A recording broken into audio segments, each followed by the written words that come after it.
So today is Wednesday, July 31st, and today is day 7 of transcranial magnetic stimulation therapy, or TMS, for depression and anxiety. And my goal is to make one of these videos every day that I'm undergoing treatment to talk about how the treatment went and talk about my mood overall and see if I notice any improvements as I go along. That way I can see if this treatment is actually working for me. So today was day 7. They did the bilateral stimulation again, which means they treated both sides. I believe the left side for um, depression with much faster tapping, and the right side for anxiety with slower tapping. Um, and Again, today I didn't take my stimulant medication, which I usually take for ADHD. My diagnoses at this point are cerebral palsy, generalized anxiety disorder, major depressive disorder, and ADHD. And the one medication that I've kind of stayed consistent with is my stimulant medication, which is the 26.1 milligrams of azstarys is the name of the medication. But I lost the pill bottle 2 days ago. And so this is my second day of not taking it. I'm supposed to take it in the morning, but I haven't had a chance to. I actually just found it, so I'm going to take it again tomorrow. But yeah, it really messes with my energy levels if I don't take it. And so today I was just really fatigued and exhausted throughout the day and have tons of brain fog. And I'm pretty sure that's not so much because of the TMS treatment, it's just because I haven't taken the stimulants. It's kind of like if you drink coffee on a daily basis and you go a day or two without drinking it, all of a sudden you're going to feel a difference, right? And that's kind of what I'm experiencing. A lot of fatigue, tiredness, a lot of brain fog. Not so much anxiety, though. You would think I would be experiencing more anxiety. Um, but I think because of the fact that I'm so tired, like I'm not noticing it as much. And today was a very stressful day at work. I'm a speech therapist for the schools. Officially, the school year doesn't start till Monday, but we have some incoming and some transfer students that we have to assess before the school year even starts so we can start them off with their special education services. And one of those students, she's 4 years old. She's going to turn 5 in a couple of days. So she's tiny.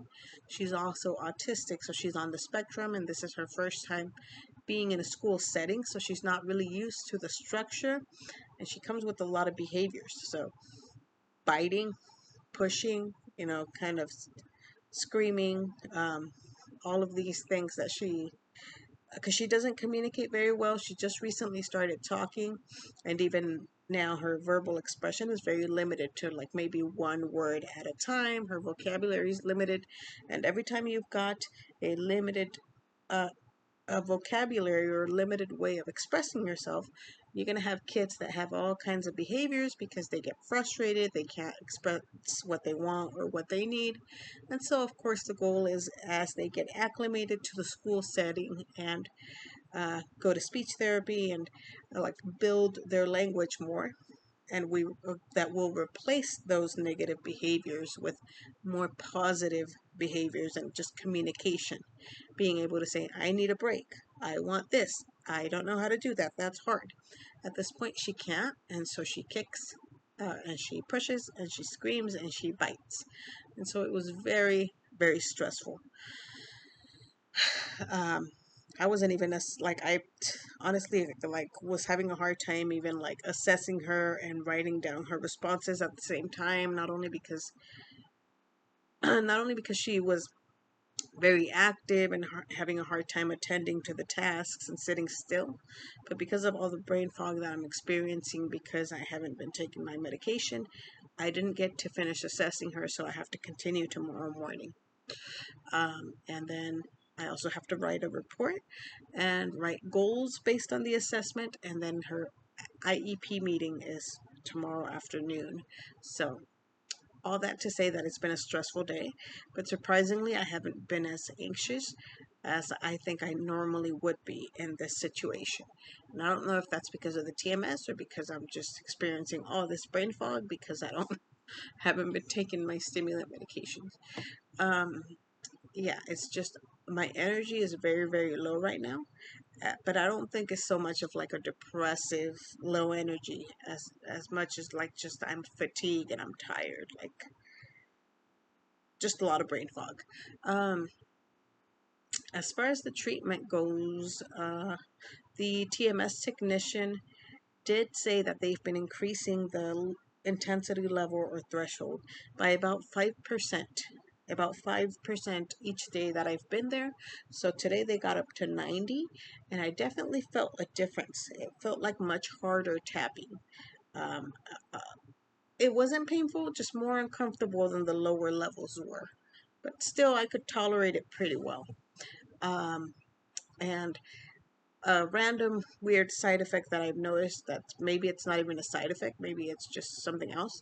But I have been like, I wonder if the treatment produces more saliva because I noticed as I was sitting there and going through the treatment that I had to swallow my spit a lot more often than I normally do, which is weird.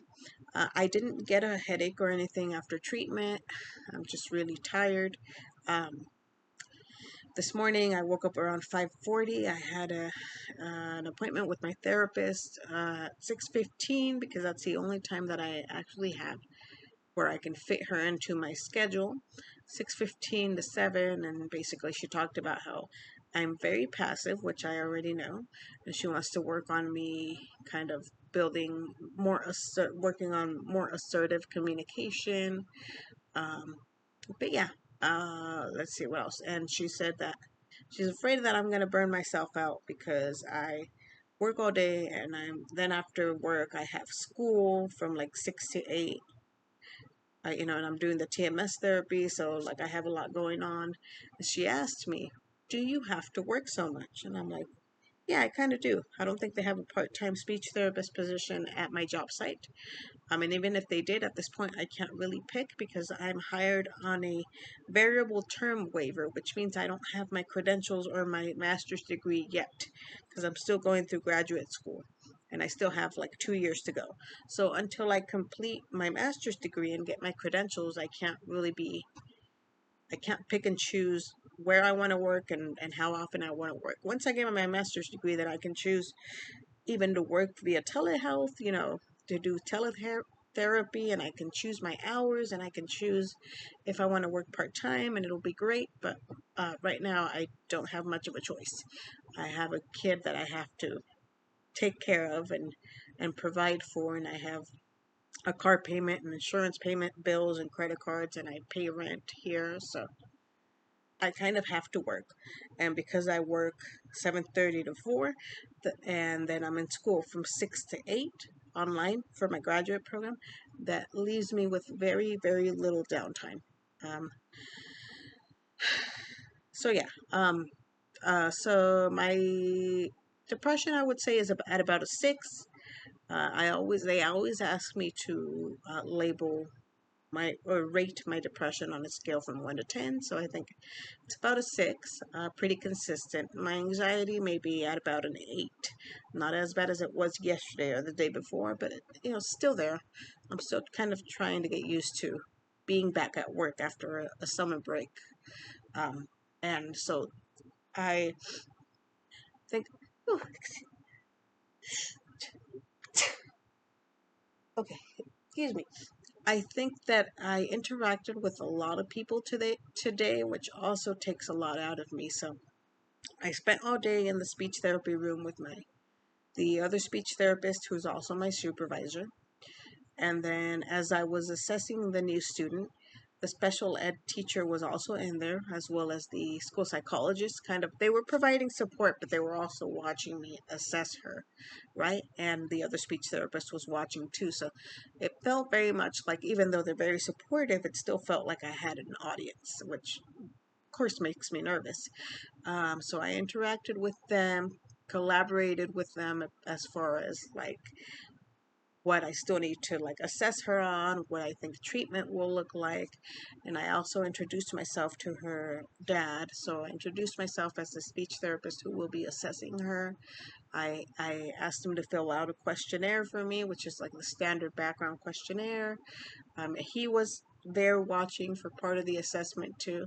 So again, even though the kids aren't even back at school yet, uh, it's a lot of interaction with parents and other professionals and like staff. And I'm very introverted, and as you may or may not know, I also have social anxiety, which all of these daily interactions, they take a lot out.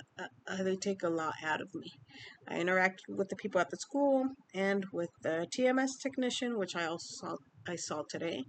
I also saw and spent time with my parents. Went out to eat sushi with my mom and my son. Spent some time with my son. Um, let's see who else. I don't know if I'm missing anyone. Um, I think that's it really. So that's who I saw and what I did today, which is always part of my mood journal. Um, and I also, well, my boss, so my supervisor, who is the special ed director, he oversees the entire special education department, had initially told me that I could take an hour off of work every day that I'm undergoing treatment so that I could leave work at 3 instead of my usual 4 p.m. so that I could get to the treatment center by like before 4 so I could have my treatment from 4 to 5. Um, but then he said, "Oh, I didn't know that it was going to be that many sessions, so I'm going to have you like fill out a family medical leave request um, to excuse that extra hour that you're going to be taking off, for the next like month or so." So, HR emailed me that form, and I had to print it out and then highlight the parts that I need the psychiatrist to fill out, the doctor who's initially like mapped my brain, because now it's like the TMS technician's the one that does all of the like turning on the machine and administering the treatment. Like the doctor, actual psychiatrist, was really only there in person the very first session where he had to map my brain. And also I meet with him either online via telehealth, or have a phone meeting every week to kind of discuss any symptoms and discuss how I'm feeling. But anyway, I need the actual doctor to sign off on that and like fill out the information. Um, so like, yeah, so I did that, and it's tough because like initially I thought that they only did treatments up until 4 p.m. Um, and then the other technicians telling me, "Oh no, we do till around 4:30 or 5, but we don't always have slots at those times. And we can also do treatments as early as 6 a.m., but again, we're not always available that early." So, I don't know. I need like a set schedule. So far, leaving work at 3 to have my treatment done at 4, from like 4 to 5, has been working. So that's why I'm going to request this leave, because the other times just don't work for me, and they don't seem like they're always available as far as schedule wise. And like if I were to go in like at 4, 4:30 for example, which is like a half hour after work, I would probably be there till 5:30, and there's always traffic on the way back, so I don't think I would make it back on time for my class, which I have from 6 to 8. And I was just like racking my brain trying to figure out a way to make this work that wouldn't require me to miss an hour of work every day. But then I realized like I'm really just trying too hard and thinking too hard. I need this extra hour off because my schedule is just jam packed with things to do back to back. So I'm just going to request it. So I hope that the doctor signs off on it so that I can get paid for the extra hour that I'm taking. Anyway, now I'm rambling. I didn't experience any like side effects, no headaches, just fatigue as usual. Um, the intensity again was harder. I felt it more, but it was still tolerable. It's not a problem. And yeah, depression at a level 6, anxiety at about a level 8, and that's really about it. I will be back tomorrow to report on day 8.